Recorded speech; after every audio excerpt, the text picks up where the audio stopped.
Welcome to the 6 p.m. Soul Center Dharma Recover meeting in Spokane, Washington, and on Zoom, so everywhere.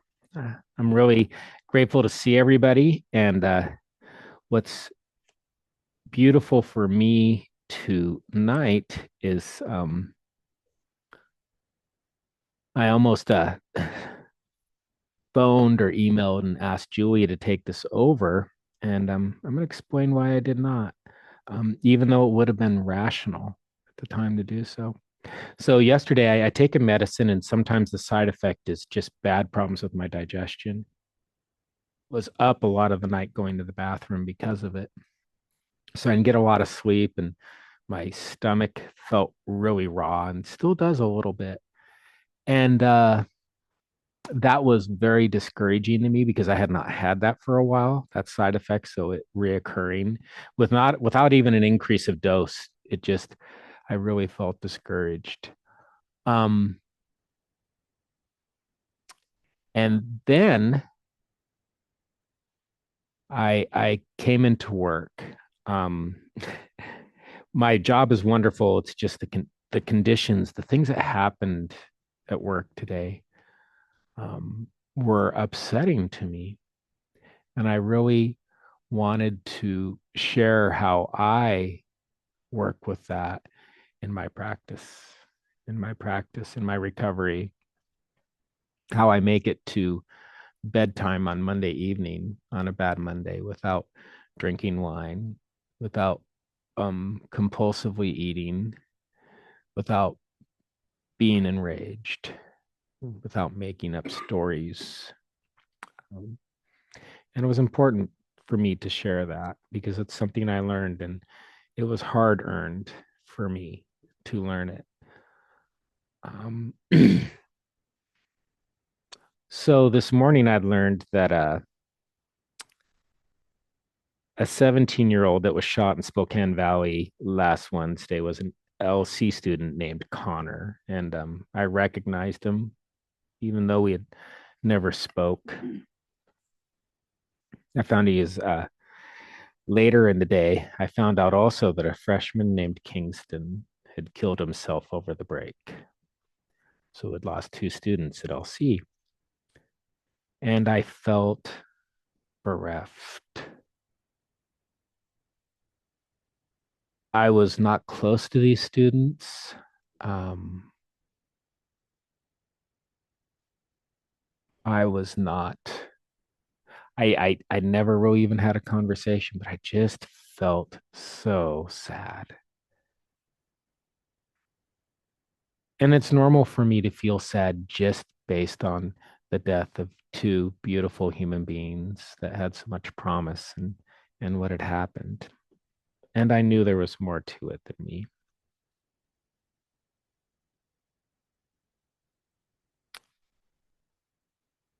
So I sat with myself on that. Um, and just to feel and to be aware. And I realized in the job I'd had before, I was a teacher at a academic teacher in an adolescent drug and alcohol treatment center, and I'd lost dozens of students, mainly from drug overdoses. Fentanyl's been really bad. There were others, but fentanyl really caused a lot of drug overdoses and car wrecks. And I could see how those deaths lived, still lived in my deaths living. That's why, anyways, still lived in my store consciousness, just waiting to be triggered.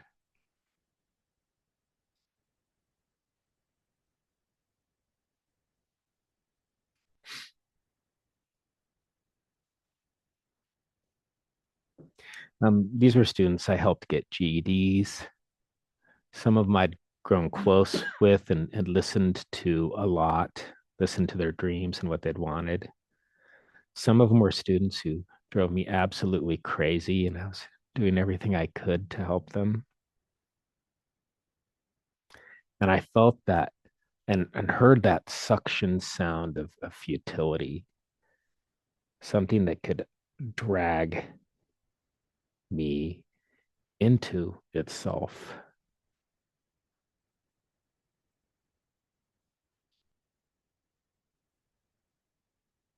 And I knew this morning when I was feeling this, working with my student and being present with my student, having this background of difficult emotion,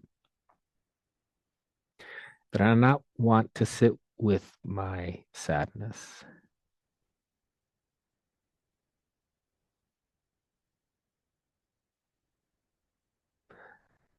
So I watched myself, and my first instinct was to become angry. I do not like sadness, but I like anger. Anger to me feels like power, it feels like energy. Sadness is just sad to me. I like to be self righteous. I like to be right. I like to be accusatory. So I saw that desire, and my mind went to a few little places that did make me angry, and I let them go. Then the second instinct was for me to just give up. If not for always, maybe just for the day, but just to give up. If it doesn't matter what I'm doing, I shouldn't put my heart and soul into it. I can do a half assed job. I can just treat all of it like a joke.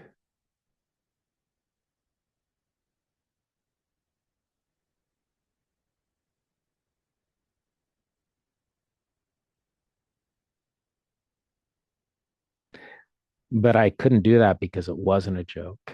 And I couldn't do that because what I do in a day is too important for me to just be halfway about it. My third instinct was to get caught up in platitudes, that promises of karma, that bad people would happen to the person who shot the student, that bad things would happen to the people that maybe led to the conditions for the other student to kill themselves without really understanding the situation at all, having that idea that there would be vengeance. And then understand that that may not happen at all. Ultimately, no one may be at fault. It just may be something terrible, terrible that happened.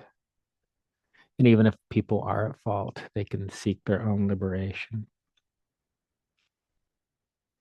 And then I had the desire to wallow, to just succumb to the grief and make it bigger than what it actually was.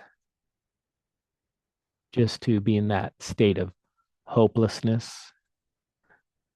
Oddly enough, sometimes this state feels very warm and comforting to me. And it's a trap too. It's a spider's web. So I felt all those things arise in me. I felt myself entertain them, maybe even participate in them for a moment. And then I experienced my sadness.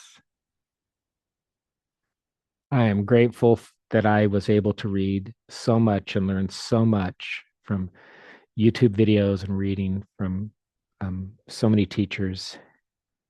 And I remember Thich Nhat Hanh saying words like Darwin, which made me feel icky. Darwin. I remember saying, take good care of your anger, take good care of your sadness. So I was with my sadness while I worked, while I did my functions of the day. I stayed with my sadness. I recognized that my sadness was natural, that it was natural for me to feel this way when these things happened. I recognized it was normal. I'd had a lot of people tell me it's not okay to be sad or to cry or to feel upset. And I just recognize it's a normal thing to be sad, to feel upset that I couldn't do anything to change it, to recognize that I can't be happy or peaceful all the time, that that's not my human existence, to recognize that if I denied myself this feeling of sadness, I was denying myself the experience of my life. Today was a day of sadness.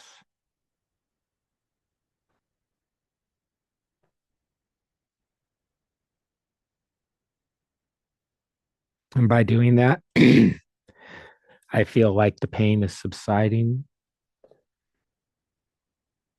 The sadness is being something that's hard to bear subsiding. I still feel sad, but it's subsiding and it's subsiding in a natural way. And I did not act out. Excuse me. I did not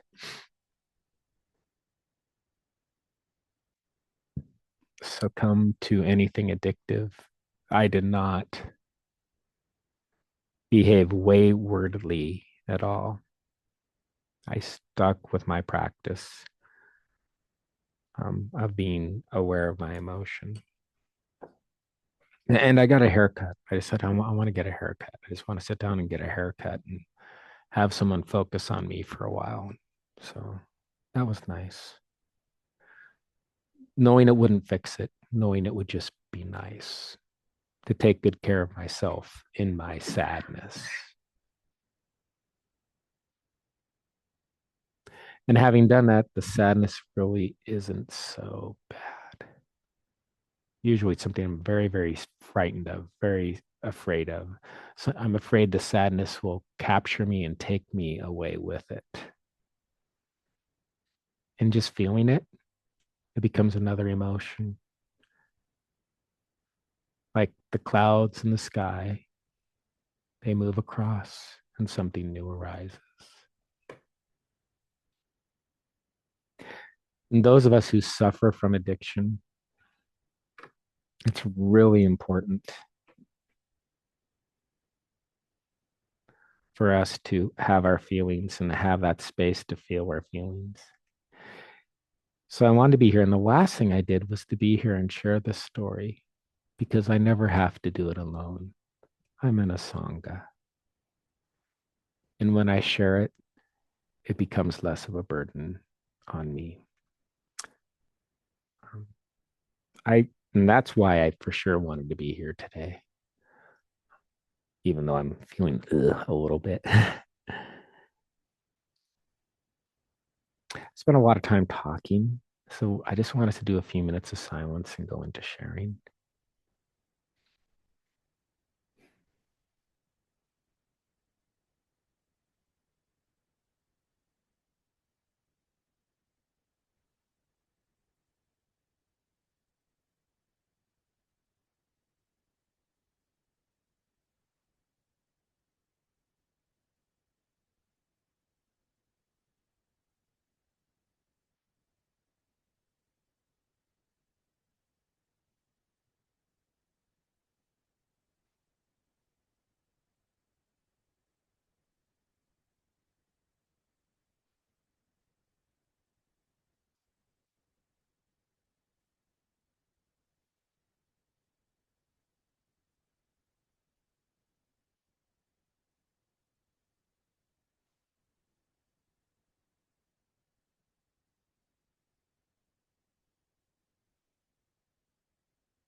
of merit. Excuse me. May we be happy and peaceful. May we be happy and peaceful. May we be healthy and strong. May we be safe and protected. May we live with ease. Namaste. Namaste.